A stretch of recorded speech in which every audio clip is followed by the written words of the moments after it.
네, 오늘 여러분과 함께 나눌 말씀은 베드로후서 1장의 말씀입니다. 1절부터 11절까지 말씀을 한 절씩 교독합니다. 제가 먼저 읽습니다.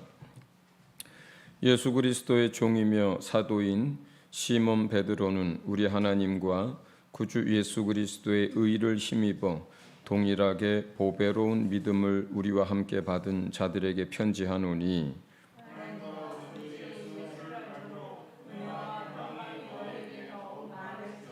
그의 신기한 능력으로 생명과 경건에 속한 모든 것을 우리에게 주셨으니 이는 자기의 영광과 덕으로서 우리를 부르신 이를 알므로 말미암음이라. 이로써 그 보배롭고 지극히 큰 약속을 우리에게 주사 이 약속으로 말미암아 너희가 정욕 때문에 세상에서 썩어질 것을 피하여 신성한 성품에 참여하는 자가 되게 하려 하셨느니라. 그러므로 너희가 더욱 힘써 너희 믿음의 덕의 지식을 지식의 절제를 절제의 인내를 인내의 경건의 형제 우애를 형제 우애의 사랑을 더하라. 이런 것이 너희에게 있어 부족하지 너희로 우리 주 예수 그리스도를 할 때에 죄되지 않고 열매 없는 자가 되지 않게 하려니와. 이런 것이 없는 자는 맹인이라 멀리 보지 못하고 그의 옛 죄가 깨끗하게 된 것을 잊었느니라. 그러므로 형제들아 더욱 힘써 너희 부르심과 택하심을 굳게 하라. 너희가 이것을 행한즉 언제든지 실족하지 아니하리라. 이같이 하면 우리 주 곧 구주 예수 그리스도의 영원한 나라에 들어감을 넉넉히 너희에게 주시리라. 아멘. 오늘 여러분하고 나누려고 하는 제목은 베드로의 인생 가운데 찾아오신 예수님에 관한 거예요.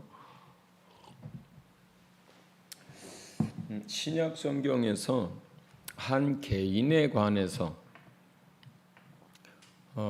믿기 전에 타고난 성정, 믿는 과정, 또 절망, 그리고 새롭게 하시는 역사, 성령의 내주, 또 성령을 따라 사역하고 그러면서 마침내 신의 성품에까지 많은 것들을 이제 열매를 맺고 그리고 주님 말씀하신 대로 역십자가에 달려서 죽은 이 베드로의 인생처럼 사실 상세하게 다루고 있는 인물이 없어요.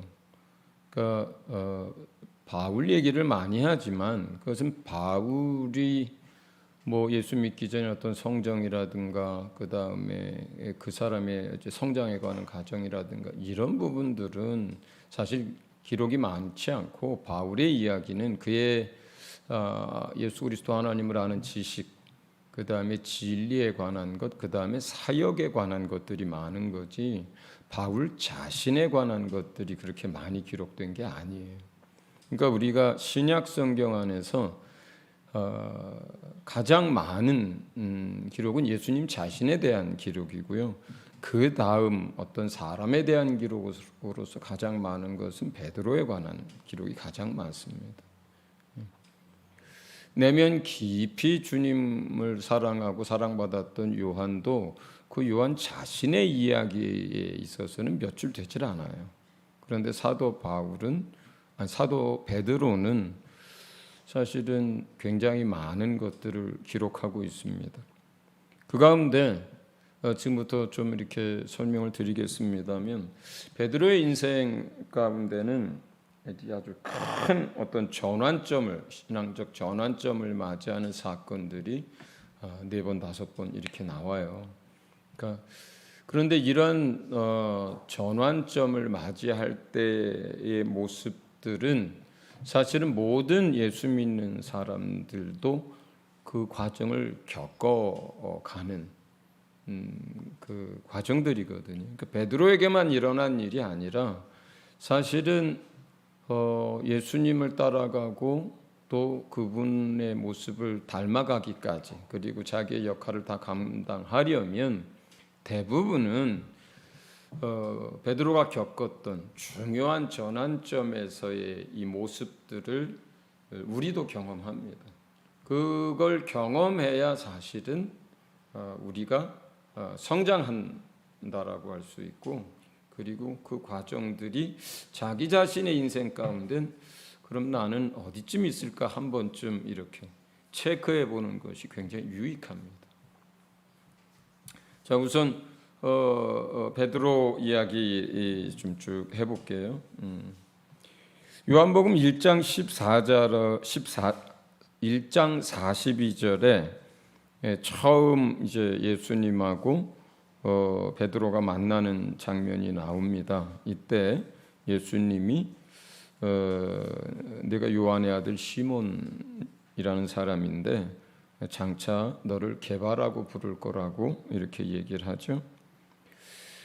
그리고 나서 누가복음 5장에서 베드로를 제자로 부르시기 전까지 몇 달의 시간이 있습니다. 몇 달의 시간이 걸리고 그 사이에 성경에 나와 있는 직접적인 언급은 누가복음 4장에 그러니까 베드로를 제자로 부르시기 얼마 전에 벳세다에 오셨을 때에 베드로의 집에서 머물면서 그때 이제 장모도 고치시고 그 다음에 많은 병든 자들을 고치는 일이 있습니다. 똑같은 표현 마가복음, 마태복음, 누가복음에 저물어 해질 때에 각색 수많은 병자들이 나와서 그날 많은 사람들이 고침을 받았다는 이 표현이 있어요. 이게 전부 그때의 일을 표현하는 거예요.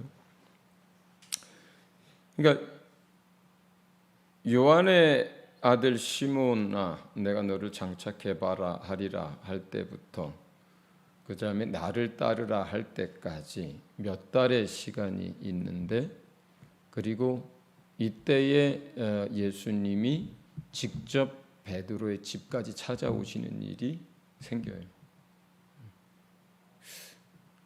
요 사이에는 베드로가 많은 갈등을 하고 고민을 하고 그리고 주저주저하는 모습을 이제 갖고 있습니다. 그러니까 이때는 뭐 직접 찾아가서 정말 당신이 그리스도입니까? 이렇게 직접 찾아가거나 아니면 적극적으로 베드로의 그 급한 성격이나 적극적인 성격을 사용해서 예수님 사역하시는 데를 찾아오거나 그래서 뭐 궁금한 걸 묻거나 또 막 이러한 베드로의 액션이 전혀 없어요. 전혀 없어요. 계속해서 예수님이 베드로의 집에 찾아오고 베드로의 배에 찾아오시고 예수님이 계속해서 찾아오는 과정들이에요. 베드로를. 그 사이에 이제 인간적인 갈등들을 합니다. 아내도 있고 직업도 있고 먹고 살아야 하고 하지만 들려오는 이야기 그 다음에 또 기웃기웃거리면서 본 여러 가지 예수님의 놀라운 이적들 그리고 직접 자기 집에 찾아오셔서 예수님이 하시는 일들을 보면서 계속 갈등하고 고민하고 저분이 정말 그리스도일까? 또 나는 어떻게 해야 되나? 뭐 이런 그냥 어떤 예수님 믿기 전에 보통 사람들이 하는 갈등을 요때 하죠. 그러다가 그 갈등 가운데서 예수님이 의도적으로 베드로를 그 갈등 가운데 있고 뭔가 더 영원한 것과 참된 것들을 선택할 수 없는 하지 못하는 상태에 있는 베드로에게 적극적으로 그 다음에 계획적으로 의도적으로 베드로를 제자로 이제 부르시기 위해서 베드로 집에도 찾아가고 베드로가 보는 앞에서 병든 자와 귀신 들린 자들을 고치고 내쫓는 일들을 하고 그리고 또 베드로가 아무것도 그날 밤에 잡지 못하도록 하나님이 역사하고 그러니까 그날 밤에요 제자로 부르던 그날 새벽에 사실은 이제 그 요한복음 21장에 이제 그때도 이제 내가 나를 사랑하느냐 그 새벽에 부르시던 그때도 그날 밤에도 하나도 못 잡았거든요. 이 두 날 밤새도록 하나도 못 잡은 날은 누가 역사한 거예요? 하나님이 역사한 거예요. 고기를 다 터놓으신 거예요, 사실은. 그러니까 예수님이 적극적으로 장차 너를 개발하리라 할 때부터 저 사람을 내 제자로 부르겠다라고 작정을 하셨고, 그 다음에 베드로가 결단할 수 있도록, 베드로가 선택할 수 있도록 예수님이 적극적으로 모든 것들을 연출하고 계획하고 찾아가시고 그렇게 하신 거거든요. 그러다가 가장 큰 이제 첫 번째 큰 전환점은 씨 뿌리는 비유를 그 배 위에서 하시고, 그 다음에 깊은 데로 가서 그물을 던지게 해서 많은 물고기를 잡게 한 그 사건이죠. 그날 그 배에서 가르칠 때 베드로는 꼼짝없이 예수님의 발 앞에서 그 이야기를 처음부터까지 다 들을 수밖에 없었고, 그리고 잔뼈가 굵었어요. 어부로서 도저히 있을 수 없는 불가능한 일이 해가 충천에 떴는데 고기가 그렇게 그물이 찢어질 정도로 많이 잡힌 일들을 직접 경험하면서 주여 나를 떠나소서 이제 그렇게 고백하게 되죠. 그때 주여 나를 떠나소서라고 하는 고백은 적어도 앞에 있는 그분을 어떤 선지자 중에 하나가 아니라 하나님과 직접적으로 관련이 있는, 어떻게 보면 하나님의 아들처럼 그렇게 인식한 날이에요. 하나님이 아니고선 도저히 이루어질 수 없는 날이기 때문에. 그 다음에 그 동생으로부터 계속해서 예수가 그리스도라는 얘기를 계속 듣고 있었거든요. 동생은 예수님을 만난 첫날 밤 하루같이 있으면서 예수가 그리스도라고 하는 사실을 정확하게 알았고 정확하게 믿었어요. 그리고 그 얘기를 그날로 베드로 자기 형한테 와서 그 얘기를 했거든요. 그러니까 몇 달 전부터 처음부터 동생의 얘기를 계속 듣고 있었거든요. 그리스도다, 그리스도다, 그리스도다. 하나님의 아들 그리스도다. 계속 이렇게 듣고 있었어요. 그런 듣고 있었던 상황 속에서 자기 눈앞에서 자기 집에서 일어나는 일, 자기 배에서 일어나는 일 다 봤기 때문에 주여 나를 떠나소서 할 때 이 표현은 그가 주님은 살아계신 하나님의 아들 그리스도라고 하는 고백을 하지 않았지만 동생에게서 들었던 그분이 그리스도라고 하는 사실을 받아들이는 순간이에요, 사실은. 그래서 죄인이 하나님 앞에 설 수 없다라고 하는 고백을 한 거거든요. 죄의 고백과 더불어 당신은 동생이 얘기했던 그 그리스도입니다라고 하는 고백을 한 거예요. 그러면서 그의 인생이 확 바뀌죠. 고민하던 거 다 내려놓습니다. 갈등하던 거 다 내려놨습니다. 의심하던 거 다 내려놓습니다. 어떻게 먹고 살까 걱정하는 거 다 내려놓습니다. 모든 걸 버리고 쫓았나이다라고 하는 고백을 나중에 가서 세상 사람들이 나를 누구라 하느냐라고 물어보실 때 그 대화 속에서 그러면 주님 모든 걸 버리고 주님을 쫓은 우리는요 이렇게 물어보거든요. 그 모든 것을 버리고 쫓기 시작한 날이 바로 누가복음 5장 1절입니다. 그래서 그때 이제 큰 베드로 인생 가운데 찾아오신 주님으로 인해서 큰 변화가 생기죠. 그 다음에 이제 베드로의 성품이나 여러 가지들이 이제 쭉 복음서에 많이 나와요. 마태복음 14장에 보면 오병이어의 기적이 일어난 그날 밤의 이야기예요. 예수님이 물 위로 걸어서 오시죠. 이때 그 물 위로 걸어서 오시는 예수님을 보고 주님이시거든 나를 명하여 물 위로 오게 하소서 이렇게 하고 오라고 하실 때 그냥 물로 뛰어들어서 그 걸어가는, 어떻게 보면 담대하기도 하고 어떻게 보면 단순하기도 하고 어떻게 보면 믿음이 있기도 하고, 그런데 바람과 파도가 있는 걸 보면서 그 믿음이 이루어져 가고 물속에 빠져들어가면서 나 살려달라고 막 외치는, 그냥 뭐예요? 그냥 베드로의 성정이고 우리와 같은 모습이고 그냥 이런 사람인 거예요. 이런 사람인 거. 그러다가 이제 그 사건 직후에 누가복음 9장에 보면은 이제 너희는 나를 누구라 하느냐 할 때 주는 살아계신 하나님의 아들이고 그리스도라고 하는 고백을 해요. 근데 사실은 이것도 철저하게 연출된 거예요. 계획된 거예요.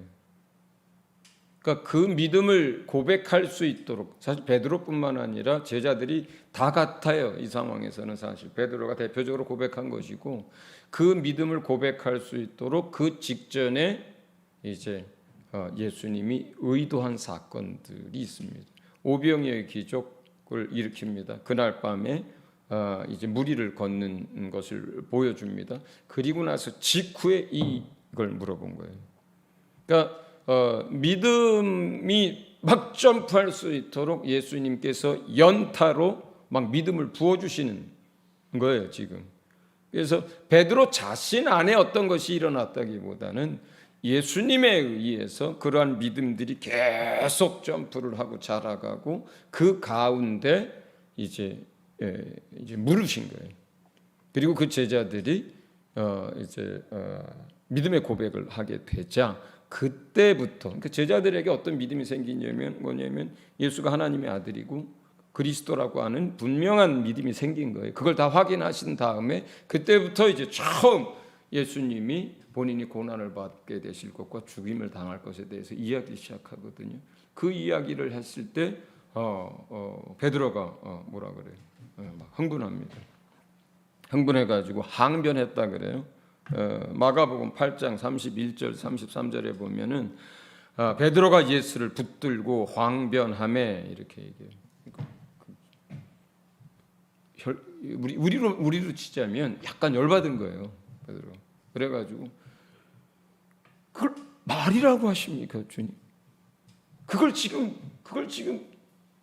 그게 말이 됩니까, 주님? 우리는 모든 걸 다 버리고 주님을 따랐는데 그럼 예수님이 죽으면 우리는 뭐 어떡하라는 겁니까, 주님? 그러면 안 되죠. 그러시면 안 되죠. 약간 화가 난 표정으로 약간 흥분한 상태에서 얼굴은 좀 빨개지고 그러면 안 되는 거죠. 우리 다 버리고 모든 거 다 버리고 주님 쫓았는데 지금 그렇게 얘기하시면 도대체 우리 뭐 어떡하라는 얘기입니까, 주님? 안 됩니다.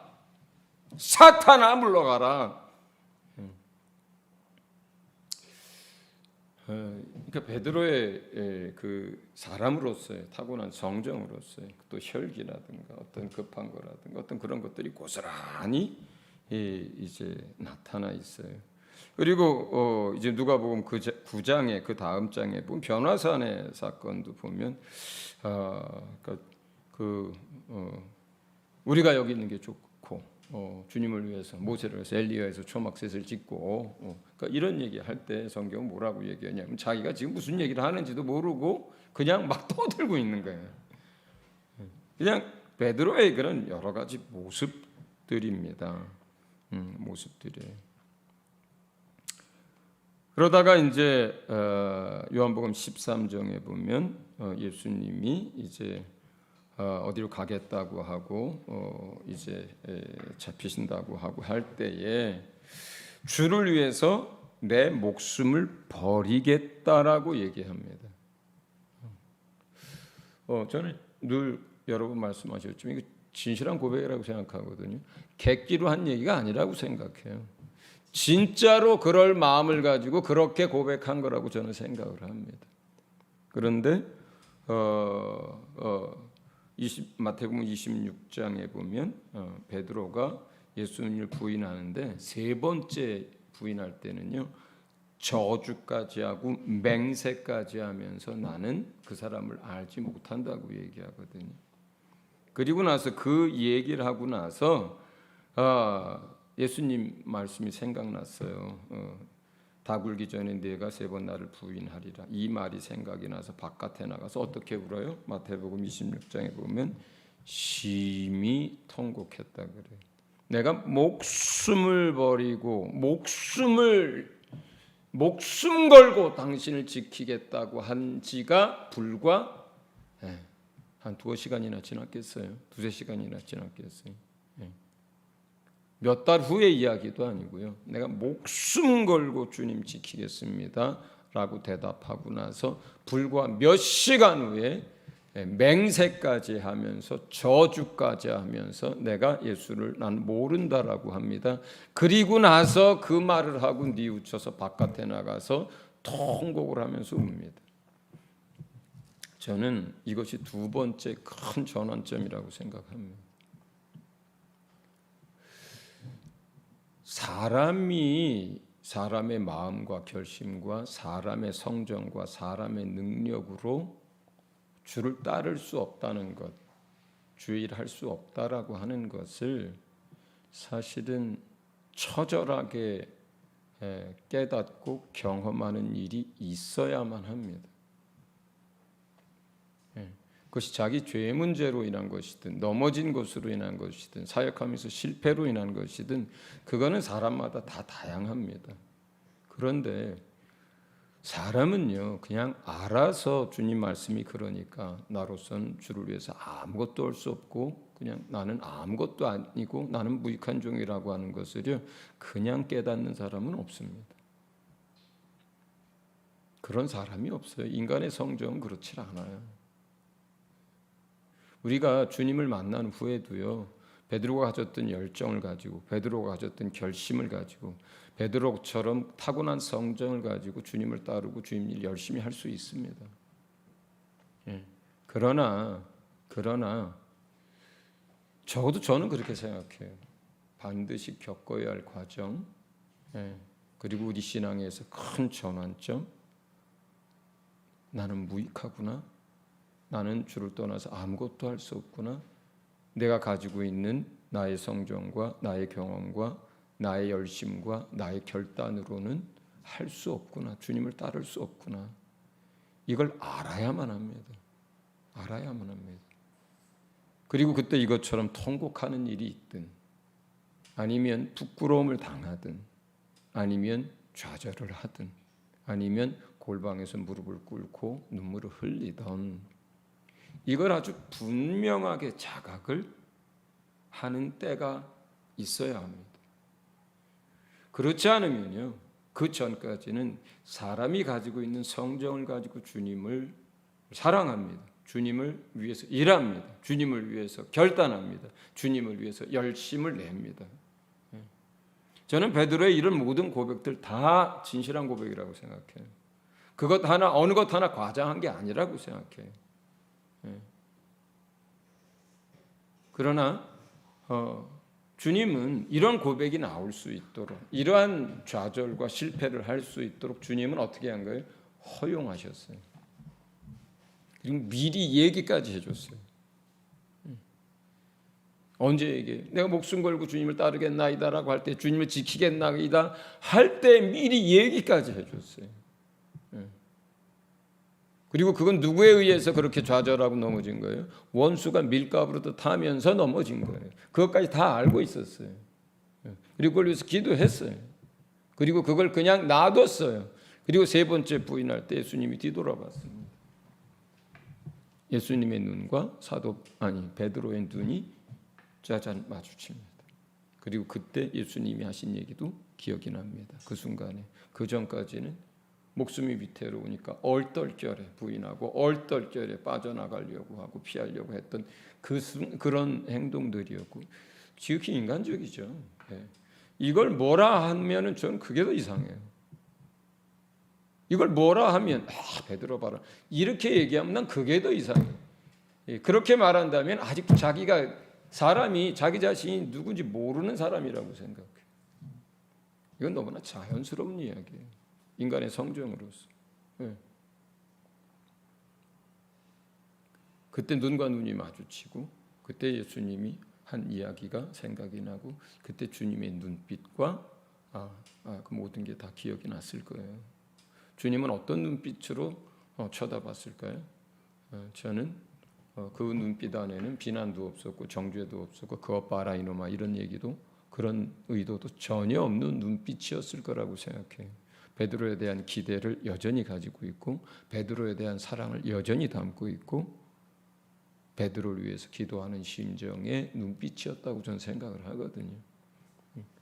만약에 거기서 예수님의 눈빛이 막 째려보는 것 같고 전기가 탁탁 튀는 것 같고 네가 그러면 그렇지 이놈아 이런 눈빛이었다면 아마 베드로도 영영 안 돌아왔을 수도 있어요. 예, 멀리 갔을 수도 있어요. 그런데 주님의 눈빛은 전혀 그런 눈빛이 아니었을 거라고 저는 확신합니다.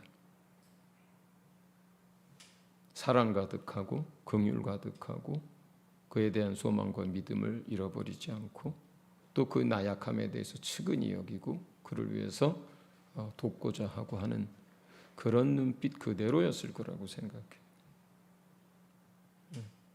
그런 눈빛을 가질 때 우리에게 죄 지은 사람들은 비로소 회개하고 비로소 뉘우칩니다. 그 눈빛을 보고 뉘우치고 나가서 심히 통곡하지. 저는 이것이 베드로 인생 가운데 두 번째 큰 전환점인 거예요. 인간이 가지고 있는 성정과 열심과 결단과 의지를 가지고 세상 일을 할 수 있을지 모르지만 주님을 따른다는 것을 불가능하다는 것을 처절히 깨닫는 여러분 이 순간 이후로부터요 예수님 부활하실 때까지 그 다음에 부활하고 나서 40일 같이 있잖아요. 그때 베드로가 여기 복음서에서는요 단 한 번도 먼저 등장하는 게 없어요. 단 한 번도. 다른 때 같으면요 찾아오시면 베드로가 제일 앞서 제가 그럴 줄 알았습니다. 예수님 부활하실 줄 알았어요. 이리 오세요. 막.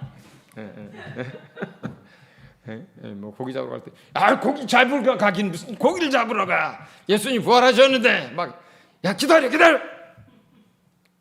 베드로가 늘 앞에 나서서 이렇게 행동했던 것처럼 했을 거예요. 그런데 예수님 부활하고 나서 승천할 때까지 예수님이 여러 차례 많은 사람들이 있을 때 혼자 있을 때 찾아오셨지만 단 한 번도 옛사람의 그 모습으로 인간적인 모습으로 할 수 있다. 내가 하겠습니다. 결단합니다. 어떻게 하겠습니다. 했던 그 모습이 싹 사라집니다. 싹 사라져. 부활하시고 나서 집으로 도망간 빈 무덤을 보고도 집으로 가버리거든요.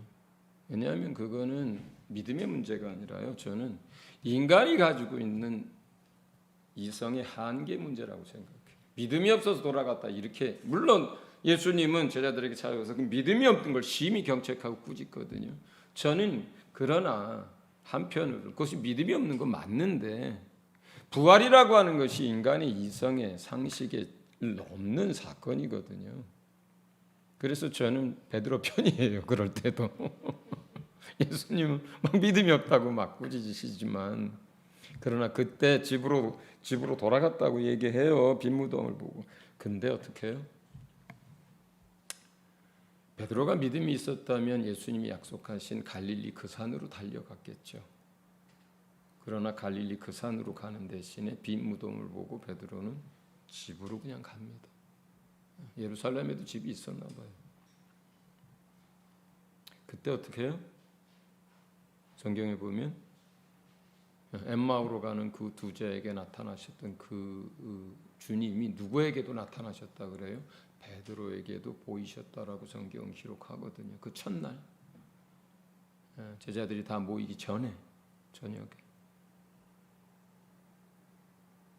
처음부터 제자로 삼으시기 위해서 예수님이 베드로를 찾아오셨던 것처럼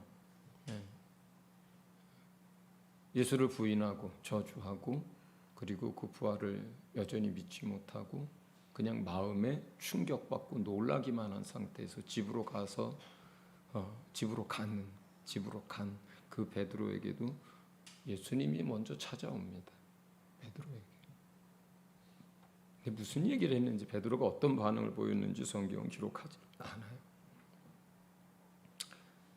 어쨌든 그날부터 해가지고요 승천할 때까지 베드로는 전면에 나서는 일이 단 한 번도 없습니다.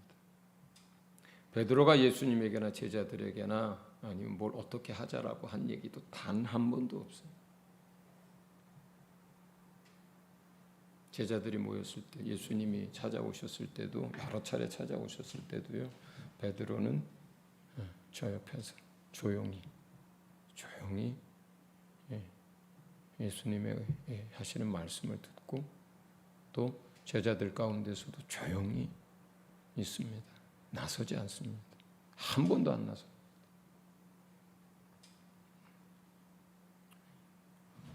바뀌었어요. 많은 게. 그 두 번째 사건을 통해서 베드로가 많은 게 바뀌었어요.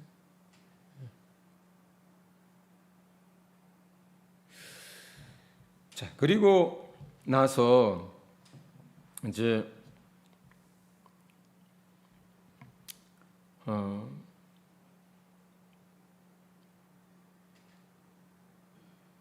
세 번째 이제 제자들에게 제자들이 다 모였을 때 세 번째 찾아오셨을 때 그날이 이제 요한복음 21장 이야기죠.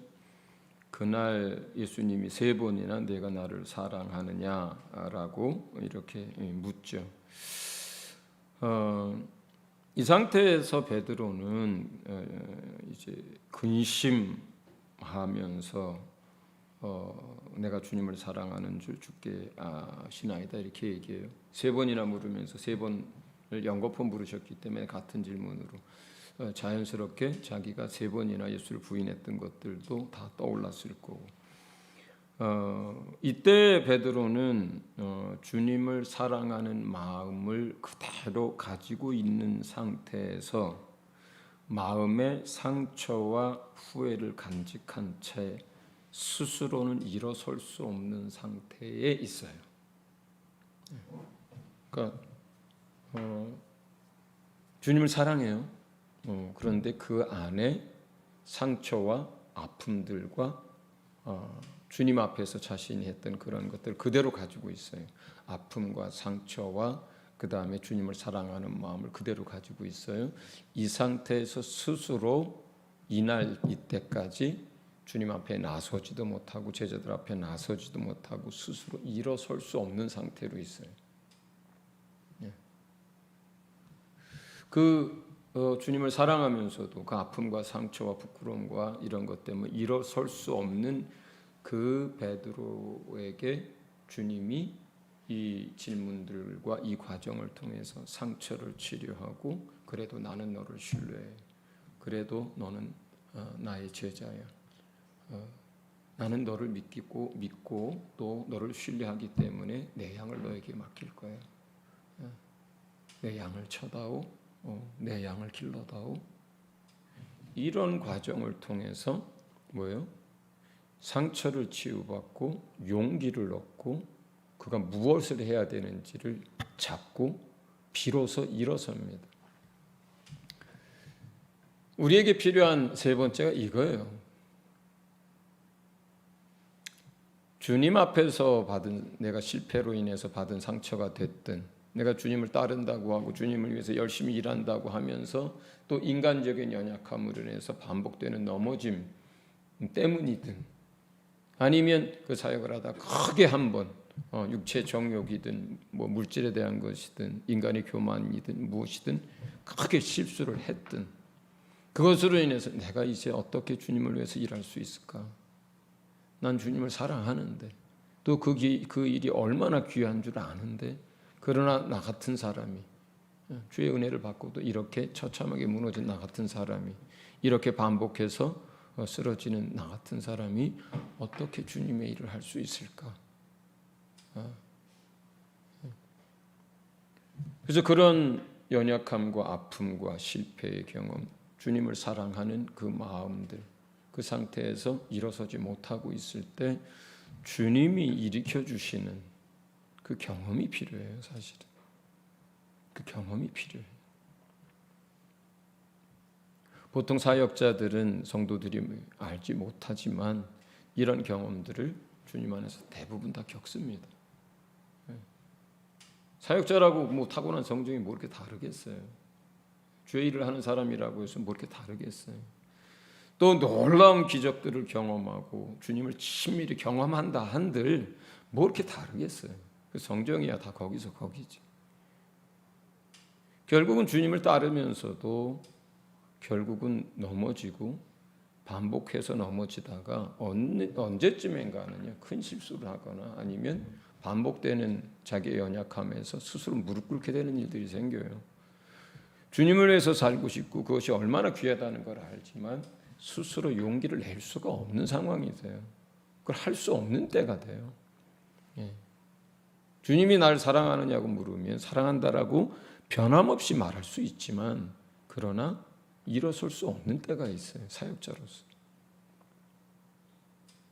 그때 주님이 변함없이 기다려주고 끝까지 인내해주고 그리고 오셔서 손을 잡아주고 일으키고 다시 양들을 맡기고 사역을 맡기고 하는 이 과정들이 필요합니다.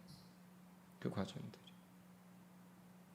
그래야 정말로 믿음으로 목숨 걸고 주님을 따를 수가 있어요.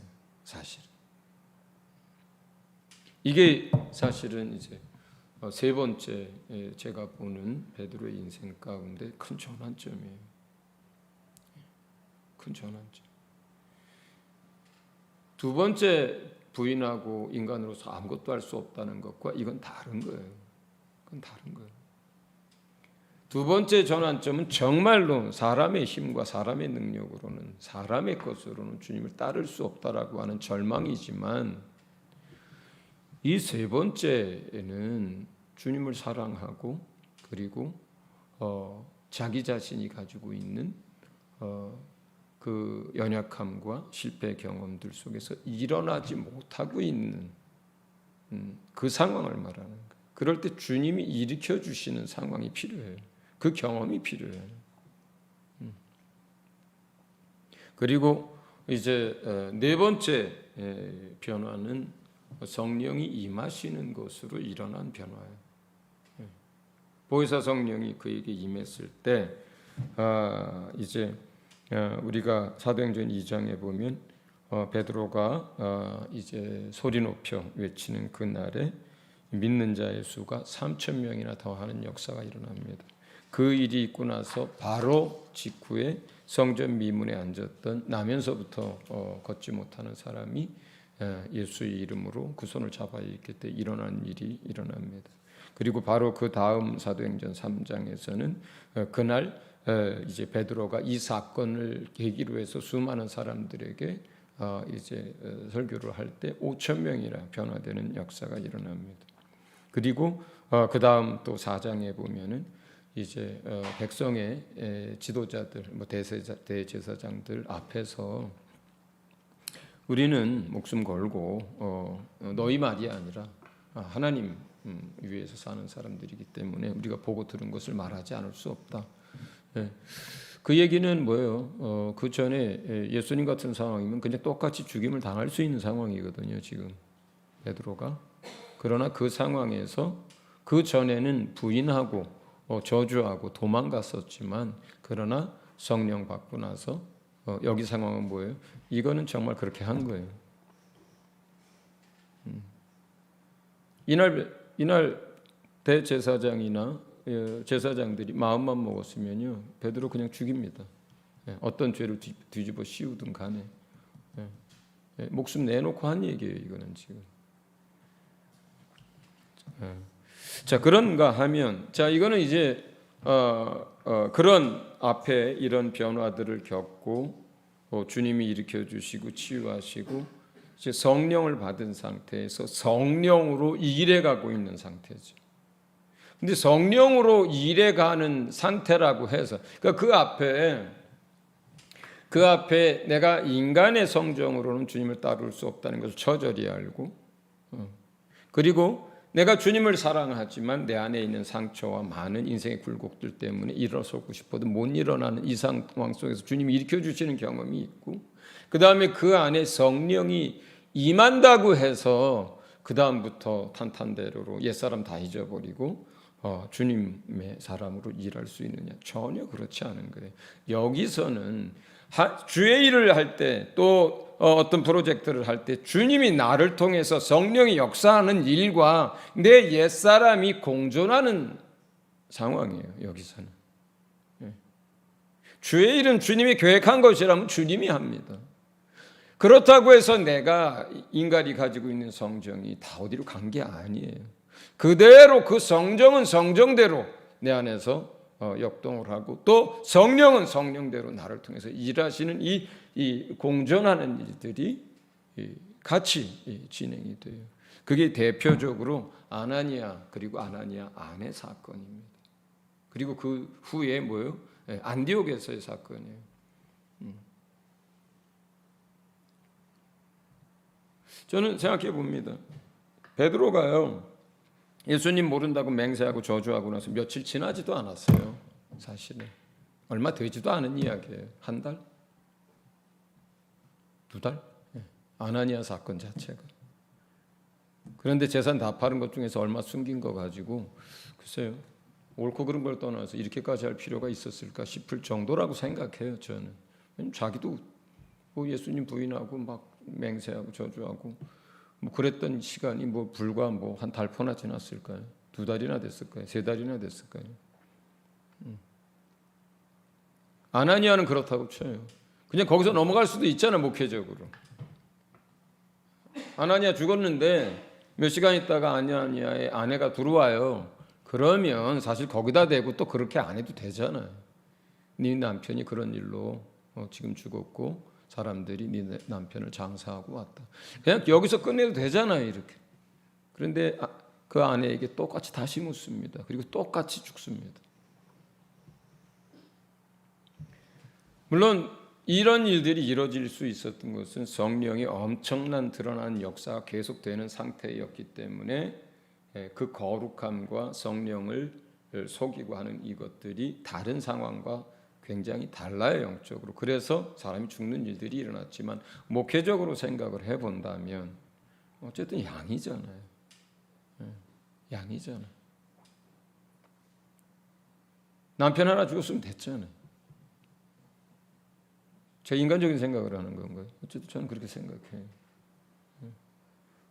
그리고 안디옥에서 일어난 일은요, 그 예루살렘 공회가 있었던 사도행전 16장 전후의 이야기예요. 그거 역시 그렇게 오랜 시간이 지난 게 아니에요.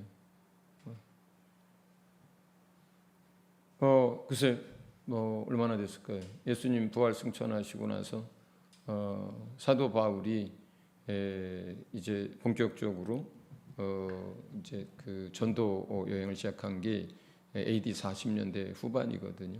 1차 전도 여행 끝나고 나서 AD 50년에 예루살렘 공회가 있었으니까. 그래서 한 40몇 년도에서 이제 1차 예루살렘 회의가 끝나고 나서 이제 2차 전도 여행하기 전에 정도의 시간이니까 예수님 부활 승천하시고 한 15년 내지 20년이 채 안 됐겠죠. 그런데 그렇게 시간이 많이 지났고요. 그 상태에서 여전히 베드로가 많은 일들을 했어요. 죽은 자도 일으키고 고넬료 사건도 있고 그런 일이 있었거든요.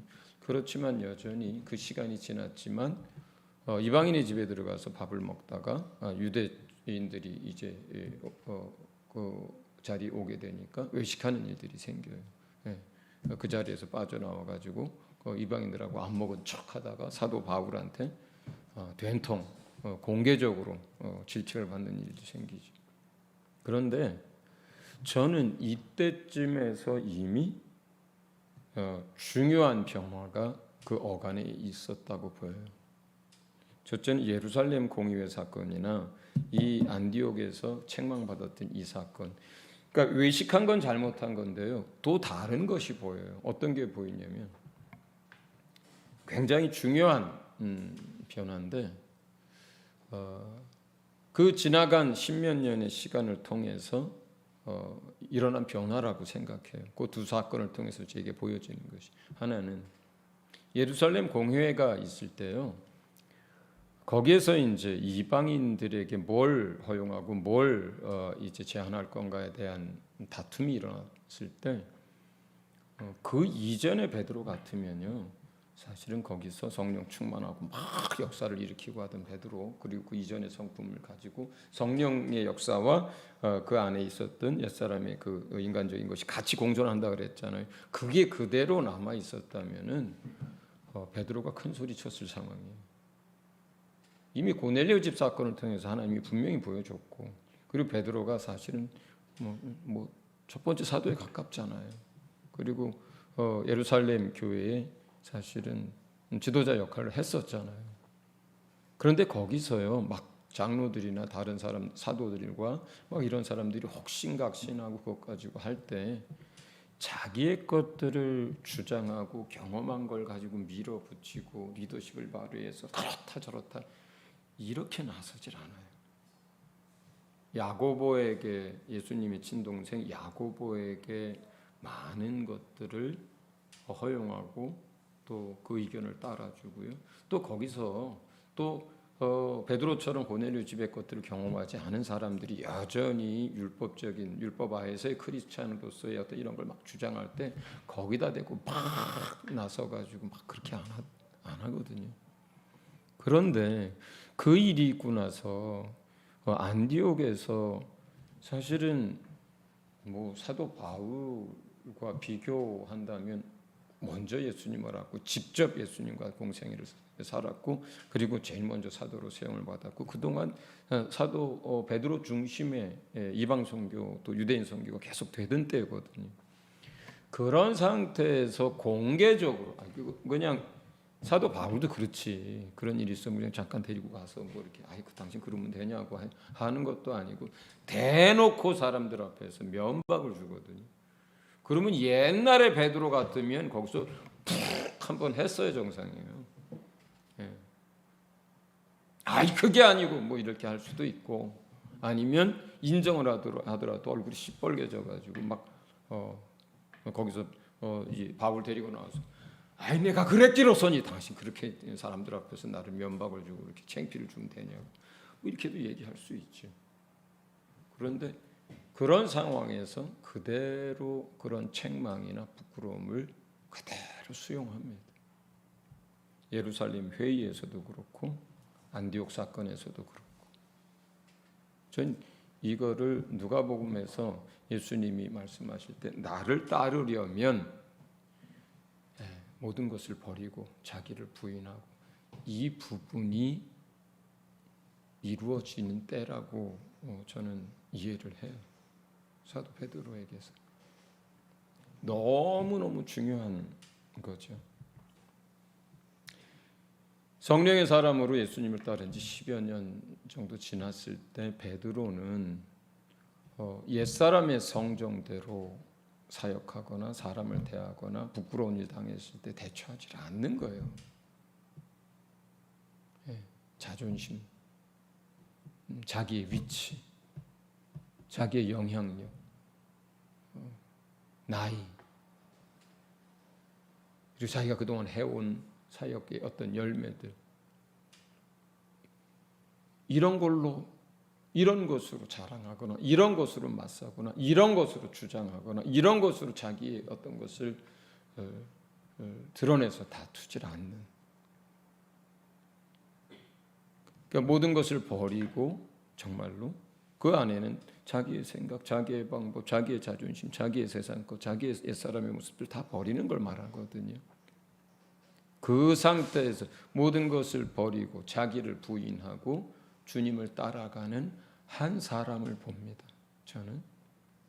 그리고 나서 맨 마지막에 그가 순교하기 직전에 마지막으로 쓴 게 오늘 읽은 본문이에요.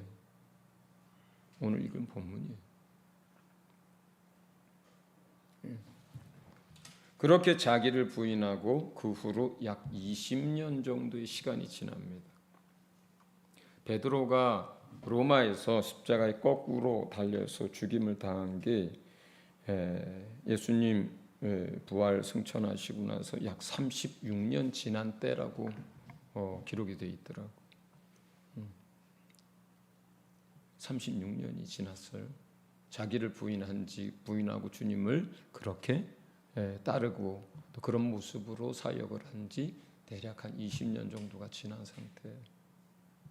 그때 베드로가 이 이야기를 하는 거예요. 베드로 후서에서 저는 두 가지가 마음이 늘 깊이 닿아요. 첫째는 이 신의 성품에 관한 거. 갈라디아에서 보면 성령의 열매라는 게 나오잖아요. 그 성령의 열매의 내용과 여기서 말하는 신의 성품의 내용이 같아요. 사실 거의. 그러니까 성령의 열매가 뭐냐면 예수 그리스도의 모습이고 성품을 말하는 거예요. 성령과 말씀이 내 안에 와서 역사됨으로 인해서 내 안에 맺어진 예수 그리스도를 닮아가는 그 모습, 그 성품들이 나타나는 모습, 그게 성령의 열매거든요. 그걸 똑같이, 그건 이제 사도 바울이 표현하는 것이고, 베드로는 그 같은 얘기를 신의 성품이라고 얘기하는 거예요. 예수님의 성품을 말하는 거예요. 근데 사도 바울이 이제 죽음을 앞두고 마지막으로 쓴 성신의 그 첫 장에, 첫 머리에 이 신의 성품에 대한 이야기를 누가 해요? 베드로가 합니다. 요한이 하는 것도 아니고 다른 누가 하는 것도 아니에요. 베드로가 해요. 그리고 저는 이것은 아는 지식을 얘기하고 이랬으면 좋겠다라고 하는 게 아니라 그렇게 자기를 부인하고 20여 년의 삶을 살면서 그 안에 경험되고 이루어진 성품을 얘기하는 거라고 저는 믿습니다. 그리고 우리가 잘 아는 쿼바디스, 쿼바디스, 영화 제목이기도 하고 라틴어예요. 마지막에 베드로가 이제 네로 황제 그 엄청난 박해가 있고 할 때 로마에 들렸다가 거기에 있는 많은 제자들이 당신 여기 있으면 죽으니까 사도 중에 사도 아니냐. 그래도 당신은 목숨을 부지하고 그래서 남은 교회들을 돌아보고 그렇게 해야 되지 않느냐. 여기 있으면 죽는다. 그래서 그 제자들이 등을 떠밀고 믿는 사람들이 등을 떠밀어서 로마를 벗어날 때 주님이 그에게 나타나셨어요. 그리고 주님이 어디로 가세요? 그래서 이건 다 전승이에요. 그래서 베드로가 주님에게 묻습니다. 도미노 쿼바디스, 주여 어디로 가시나이까? 그때 주님이 이렇게 대답했다 그래요. 내가 로마로 간다. 내가 다시 그들을 위해서 십자가를 지러 간다. 그러니까 사도 중에 사도고 첫째 사도인 네가 그 로마의 크리스찬들을 버리고 그리고 그것을 피해서 다른 데로 가고 있어서 너 대신 내가 로마로 가서 다시 십자가를 지려고 한다. 그래서 로마로 향해서 가시는 그 주님에게 이제 그렇게 주여 어디로 가시나이까 물었을 때 주님이 그렇게 대답했다 그래요. 베드로의 이야기 전승에 따르면. 그러자 베드로가 갔던 길을 돌이켜서 로마로 가죠. 그리고 가서 십자가에 못 박혀 죽임을 당합니다. 그때 우리가 아는 것처럼 역십자가 순교라 그래요. 나의 주님이 십자가에 그렇게 못 박혀 죽임을 당했는데 내가 어떻게 주님하고 똑같이 그렇게 죽임을 당할 수가 있느냐. 나는 거꾸로 매달아다오. 그래서 십자가에서 이제 거꾸로 매달려서 못 박히고 그리고 죽임을 당하죠. 그래서 이제 베드로는 그 로마 이제 네로 박해가 한참일 때 이제 로마에서 십자가에 거꾸로 매달린 채 순교하게 됩니다. 신의 성품에 참여를 하고 그리고 마지막까지 자기의 갈 길을 다 가죠. 주님이 요한복음 21장에서 얘기한 대로 마지막 때는 다른 사람이 너에게 띠띠우게 될 것에 대해서 말씀하신 대로 십자가에 다른 사람에 의해서 묶이고 그리고 거꾸로 매달려서 죽임을 당합니다. 거기까지가 그 사람의 마지막 인생이에요. 주님이 얘기하신 거예요. 그러니까 주님이 얘기하신 그 길에서 벗어나지 않고 마지막까지 그 길을 간 거거든요. 승리한 거죠. 그런데 단순하게 십자가에 못 박혀 순교했다는 것이 아니라 제가 말하고 싶은 것은 뭐냐면 예수님이 베드로의 인생 가운데 찾아오면서 계속해서 인생의 전환점을 맞이하면서 사람의 모든 것들을 의지했던 베드로가 그런 것들을 내려놓고 인간이 아무것도 할 수 없다라고 하는 주님을 위해서 처절하게 깨닫고 그리고 주님이 상처를 치유하시고 일으켜 주셔서 주의 일을 맡기시고 성령이 그에게 임하도록 역사하시고 그리고 그 성령이 있고 그 안에 옛사람의 성정이 있는 이 사역 속에서 결국은 수년이 지났을 때 예수님 말씀하신 대로 자기를 부인하고 주님을 따라가게 하고 그리고 수십 년의 삶을 주님이 그렇게 자기를 부인하고 주님을 따르는 베드로를 사용하시다가 마지막에 로마 이제 그 도시를 벗어나려고 하는 그에게 찾아오셔서 자기의 길을 갈 수 있도록 다시 도우셔서 그 발걸음을 돌이키셔서 놔둘 수도 있잖아요. 놔둘 수도 있잖아요. 요한은 그렇게 하셨잖아요. 요한은 100년을 살면서 교회를 지탱하고 진리를 보호할 수 있도록 그렇게 역사하셨잖아요. 피할 길을 계속 주셨거든요. 붙잡아 뒀거든요. 형처럼 그냥 초대교회에 바로 순교할 만한 그 성정을 가진 사람인데 그 순교 당하지 않도록 붙들어 놓고 계셨잖아요. 어머니를 모시게 하면서. 그런데 베드로에게는 그 도시를 벗어날 때 찾아오셨어요. 자기 길을 갈 수 있도록 어떻게 하신 거예요? 주님이 도와주신 거예요. 그리고 십자가에 달렸을 때 마지막까지 주님을 바라볼 수 있도록 해주셨죠. 베드로후서에서 제가 두 번째 마음에 깊이 늘 남는 건 뭐냐면 예수님의 재림에 관해서 많은 사람들이 있다 없다 지나갔다 많은 얘기들을 할 때 이 베드로후서를 마지막으로 쓰게 되거든요. 사실은 그 예수님의 재림에 관한 마지막 때에 관한 이야기를 쓰고 있는 게 베드로후서예요. 그런데 여기서 베드로가 하는 이야기가 있어요. 나는 그 영광을 친히 본 사람입니다.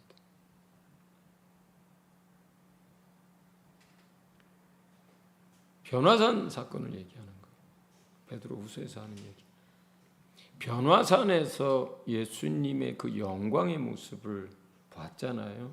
그 모습이 뭐예요? 예수님 재림하실 때의 그 영광의 모습을 미리 본 거예요. 죽으시기도 전에. 변화산 사건이 그거거든요. 그래서 변화산 사건 있자마자 내 여기 있는 제자 가운데 몇 사람 그 변화 사건 직전에 예수님 뭐라고 얘기했냐면 인자의 날에 대해서 얘기하면서 죽기 전에 인자가 오는 것을 볼 자들도 있느니라 하고 나서 변화산 사건이 일어나거든요. 그 세 명의 제자가 거기서 본 거거든요. 그 인자가 오는 날에 대한 게 변화산 사건에서 보여준 그거예요. 그런데 베드로가 마지막까지 늘 사모하고 그리고 기억되고 그리고 그의 생각 속에서 떠나지 않았던 장면이 그거예요. 그거예요. 변화산에서 본 그 주님의 모습. 그리고 그 주님이 그 모습으로 곧 오실 거라고 그 평생에 믿고 살았거든요. 오늘 오시려나 내일 오시려나 내년엔 오시겠지. 이런 생각과 이런 믿음과 이런 기다림 속에서 베드로는 36년을 산 거예요. 예수 부활 승천 이후에. 그런데 그 36년 동안 늘 떠나지 않았던 모습이 그 모습이에요. 베드로가 그렇게 원하고 다시 보고 싶어 했고 그 오시는 주님을 기다리면서 살았거든요. 그래서 거기서 얘기하는 거예요. 뭐 재림이 없다, 지났다, 뭐 다른 허탄한 얘기들을 하는 사람들에게 이 이야기를 쓴 거예요. 마지막으로 나는 뭐라 그래요? 나는 그 영광을 친히 본 자다. 내가 직접 봤다. 그리고 나는 그 모습을 사모하고 그 주님 오시는 것을 기다리면서 사는 거다. 그러니까 베드로가 마지막까지 그 모습으로 다시 오실 자기가 변화산에서 본 그 예수님이 다시 오실 것을 기다리고 그 모습을 생각하면서 마지막 자기의 길을 다 달려가고 믿음으로 승리하게 됩니다. 베드로는 우리의 성정과 그렇게 다르지 않습니다. 우리의 모습이에요. 우리의 능력과 그렇게 다르지 않습니다. 특별하지 않습니다. 그러나 특별하지 않은 우리에게, 보통 사람인 우리에게 주님이 찾아와 주시면 우리도 이런 특별한 인생을 살게 됩니다. 그리고 우리도 신의 성품에 대해서 이야기할 수 있고, 우리도 부끄러움 가운데 있을지라도 자기를 부인하고 겸손히 책망을 받아야 되면 책망을 받고, 누군가에게 무릎을 꿇어야 된다면 무릎을 꿇고, 그러면서도 쉼 없이 주님 가신 그 길을 따라갈 수 있는 그런 삶을 살 수 있습니다. 주님이 우리에게 언제나 먼저 찾아와 주시고, 주님이 항상 우리를 위해서 기도하고 계시고, 주님이 우리 손을 붙들고 함께 주의 길을 가시기 때문에 그렇습니다.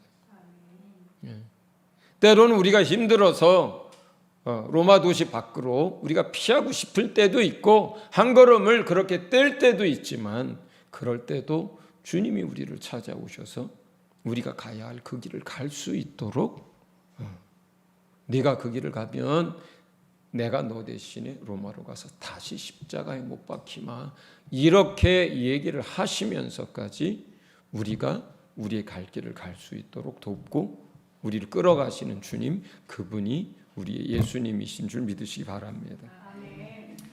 네, 우리 다 같이 이 시간 짧게 한번 주님을 의탁하면서, 의지하면서 같이 기도하겠습니다.